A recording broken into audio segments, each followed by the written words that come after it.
तबीयत ठीक नहीं है और अगला डिसीजन जो भी है वो डॉक्टर लेंगे। वहीं उन्होंने ये कहा कि उनकी प्रताप सारंगी जी से बात हुई, जिसमें उन्होंने बताया कि राहुल गांधी ने उनके साथ बाउंसर की तरह एक व्यवहार किया है और उन्होंने वैसे ही अटैक किया है और ये बहुत ही शर्मनाक। देखिए, ऐसा है, ये केवल लोगों के माइंड को डाइवर्ट करने के लिए है, क्योंकि देश के गृहमंत्री जी ने बाबा साहब भीमराव अंबेडकर के संबंध में जो टिप्पणी की है, वो टिप्पणी बाबा साहब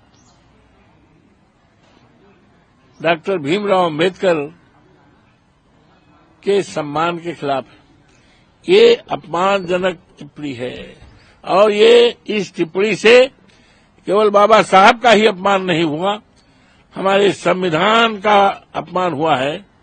जिस संविधान के रहते और चलते आज ये जो हमारी सरकार बनी है, हमारे महामहिम राष्ट्रपति हैं, ये संविधान की और संविधान के तहत देश के राष्ट्रपति सरकार के लोगों का, मंत्रियों का शपथ दिलाते हैं।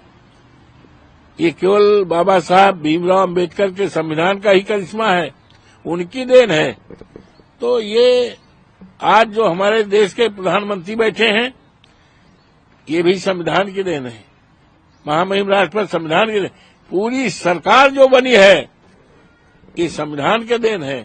तो ये अपमान क्या है, इससे देश के करोड़ों करोड़ों लोगों को जो संविधान प्रेमी हैं, बाबा साहब के प्रति, संविधान के प्रति उनको आहत हुई है, उनके मन को आहत हुई है। और इससे तो अभी सवेरा है हमारे गृह मंत्री जी को देश के सामने अपनी बात वापस लें, अपनी विचारधारा को स्पष्ट करें। मैं समझता हूं कि ये उनका बड़प्पन होगा कि बाबा साहब अपमान जो किया है, वो अपमान से लोग आहत हैं, इसलिए उनको पूरी तरह से खेदजनक भाषा में अपनी बात रखना चाहिए।